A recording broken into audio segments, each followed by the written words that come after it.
ఎవరి పక్షాన్ని ఆదరణ చూపించాలో, ఎవరి పక్షాన్ని ధర్మాన్ని నెరవేర్చాలో, ప్రేమ చూపించాలనుకుంటున్నావో, కొన్ని శారీరకమైన విషయాలు, శారీరానుసారమైన మనసు ఏం చేస్తుంది, చేయవలసిన పని చేయకోకుండా ఆటగిస్తుంది. అందుకే పోరాడుతున్నాడు, నేను హెచ్చరించని, నేను కోరుకోని ఏదైనా నేను చేశాను అంటే నేను కాదు, అది నాలో నివసించు పాపమే, నాలో నివసించు పాపమే. రోజు కారు నడిపే వారి గురించి మనం చాలా చూస్తూ ఉంటాం. అతను ఎంత ప్రావీణ్యుడైనా, కారు నడిపేవాడు ఎంత ప్రావీణ్యుడైనా రోజు కార్యక్రమాల్లో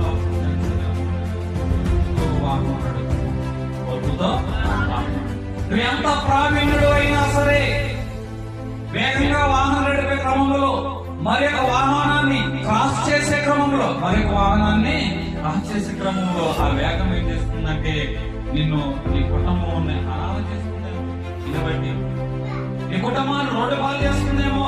నువ్వెంత కారులో నడిపే నిపుణుడైనా ఓర్పుతో నడుపు అని మనకు తెలుస్తుంది. రోజు చాలా మంది పరిపాలన చేస్తున్న వారిగా ఉన్నారు. మనం ఏమి చేయాలి? ఓర్పు అనే క్రియను మనం కొనసాగిస్తూ ఉండాలి.